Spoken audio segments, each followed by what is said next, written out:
Thanks so much, Challenge 21, for inviting me. My name is Alice Swift, and I've been a radical climate activist now. Is that okay? Is that less fuzzy? Thanks. I've been a radical climate activist for about 9 years. I helped set up the fossil-free movement in the UK, and I'm a member of Plan C, Reclaiming Power, which is the current iteration of the climate camp movement. And ENDGAMES, which is the German climate camp movement, and I can talk more about ENDGAMES because I'm very excited and passionate about it, but that's not what I'm going to do now.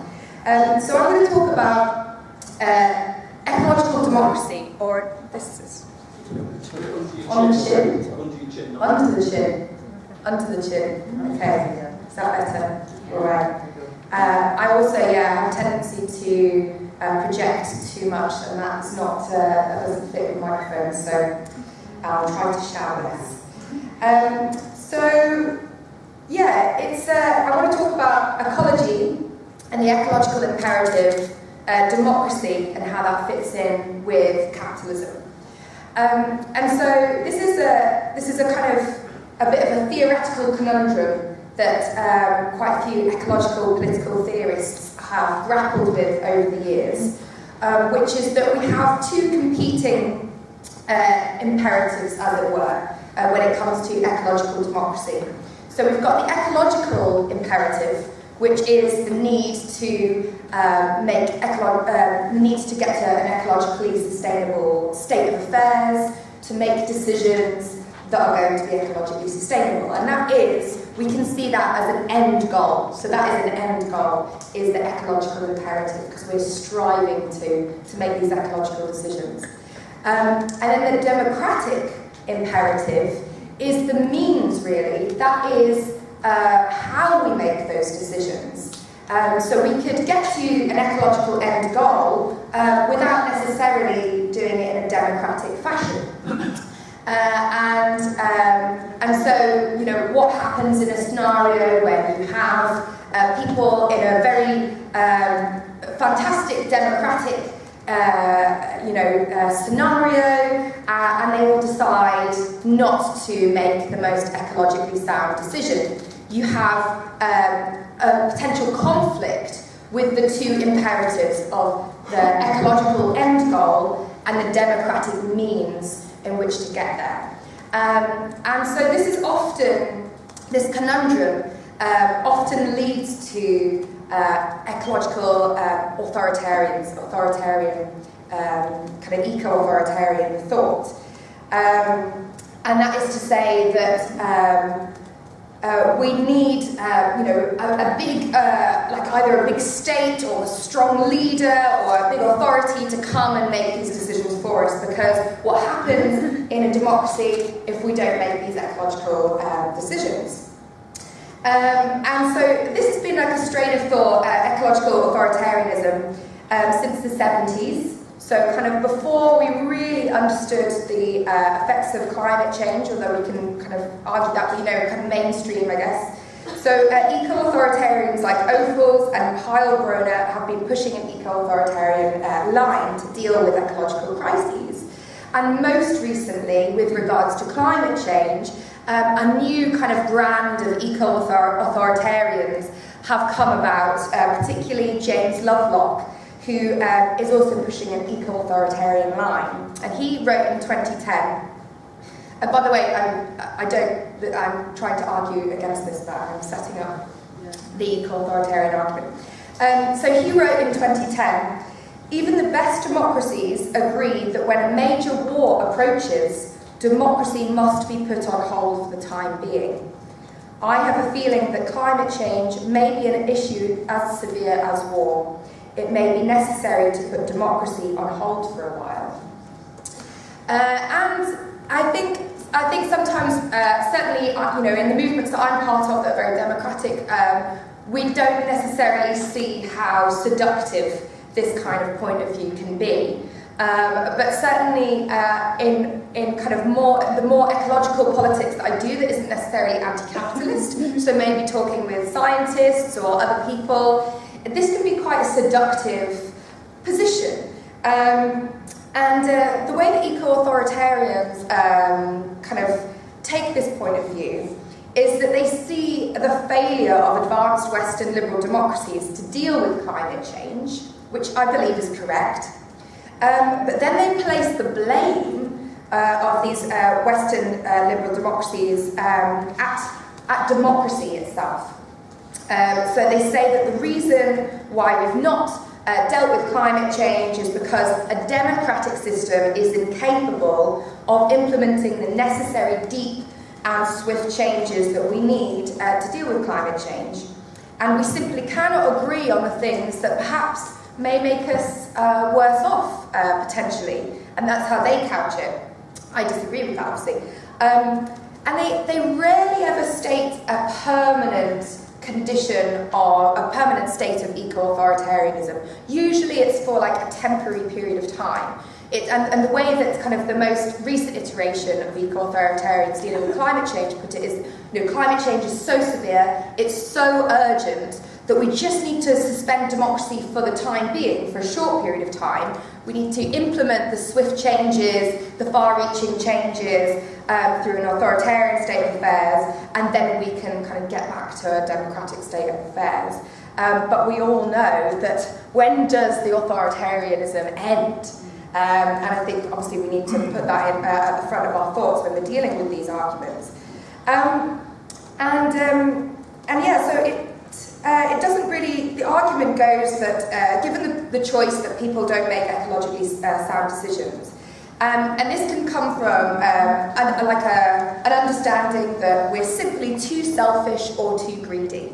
That especially us in the privileged Western world, we may have like a high level of material resources, which I disagree with, because most of us are working class and we don't actually live in austerity. But, that we're too selfish, we're too greedy, we like things the way they are, we're not going to make decisions that are ecological. That we just can't simply make those in a democratic way. And that we need this authority to come along and make these swift changes.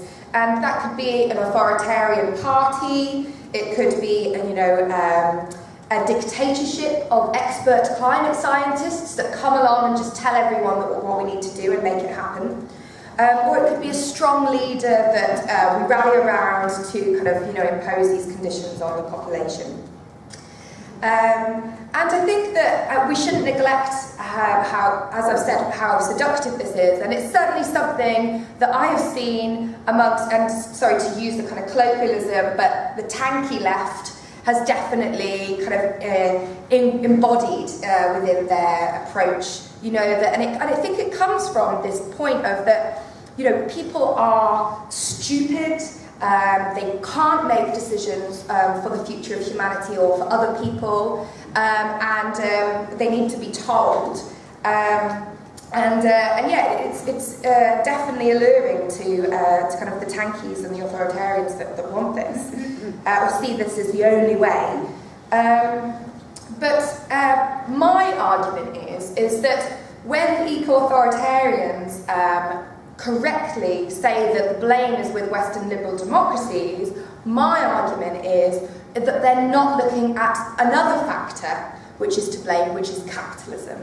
And so if we look at the failure of the advanced Western liberal democracies to deal with climate change, I think that the factor that runs through them all, which is actually the source of blame, is the capitalist system. And I'm not going to go into that in great depth, because that's what you guys have been talking about on this panel. Thank you.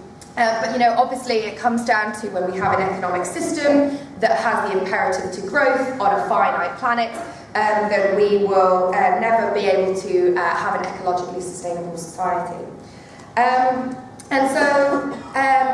What do we do with this? And I'm going to try and say in a very short period of time, 5 minutes. So as one eco-democratic theorist says, Dryzek, says that really it's the failure of capitalism to offer us an actual deep democracy, and that I think that when we look at Western liberal democracies, are they really democratic? Are they really states where people can make decisions for the ecological good, for the human good, and obviously we would agree not. And so when we recognise the inherent limitations of democracy under capitalism, then we can understand how restricted it is in terms of giving us an actual choice. And obviously the system is set up and rigged to preserve itself at all costs. So the democratic decisions that we have are very, very narrow, and up until the Corbyn moment, you had a choice between a slightly left state organisation of capital, or a slightly right, or maybe even far right organisation of capital, in terms of the party choice that we're given in the ballot box.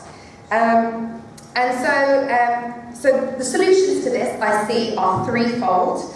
So it's I see with the need for deliberative democracy, which is understanding the need to be informed by the natural sciences and to be educated by what the natural sciences is telling us, but also to be able to understand how it's socially embedded, how the climate crisis is socially embedded, and to pay attention to the science, but given a forum of people to be able to discuss that, to make the right decisions, and trying to be very short in trying to explain deliberative democracy. But it actually underpins one of XR's key demands, which is for a citizens' assembly, and it actually comes from eco-democratic thought. I have a lot of problems with the way in which XR couches the citizens' assembly, but it's to understand how we need to be educated about the things that we're making decisions on first. And once we're educated, we can make more sound decisions, and probably we'll make more ecological decisions, and that we should do so not as individuals, but collectively. So when we go to the ballot box and we make a decision on our own, is that really a helpful way of making decisions that affect us all in society? We need to have these conversations. We need to have it out. We need to talk amongst ourselves and be informed by the science. We need to have a radical conception of democracy. So taking seriously that we shouldn't make decisions that harm the global south and that harm future generations. And kind of on that, I think we should extend the notion of democracy. We should deepen the notion of democracy. And so that, in our current system, if you go to the ballot box, it's kind of implicit that you would take into account the views and the wishes of people that can't actually vote. So that might be children, that might be really old people that can't vote, or people that are unable to vote. And I would actually say that we need to extend that when we have democratic decision-making processes, and to extend that to people of the global south, that we can't make decisions that are going to make the people of the global south worse off and harm them. We can't make decisions that are going to harm future generations. And also, we should be making decisions on the basis of not just human beings on this planet. That actually, when we extend the notion of democracy, and we understand, and we try our best to use the natural sciences to understand what the natural world wants, and whether that's, non-human animals, whether a cow really does want to be, to have her child taken away from her to support the milk industry, I don't think that cow's going to make that decision. Now, obviously, we can't communicate with the cow, but when that cow is crying and screaming, we can understand that cow is probably not going to want that to happen. So when we extend the notion of democracy out of the human realm, and we can extend that even further, how do we preserve our natural environment? How do we preserve the forests? What would be in the interest of trees? And I know that might sound a bit hippy-dippy-doo-dah, but what is it? What is it when we're making those decisions? Do we have to inform our ecological imperative? And then the last thing is about direct democracy in movements, and that's something that I'm part of with Reclaiming Power and ENDGAMES and Plan-C, and that's taking direct action and shutting shit down, shutting down the fossil fuel industry, taking the power into our own hands and just getting on with it and saying, we have the power collectively to do so. So, I'll finish up. We shouldn't be seduced by eco-authoritarianism. The tankies are wrong. We need more democracy, not less.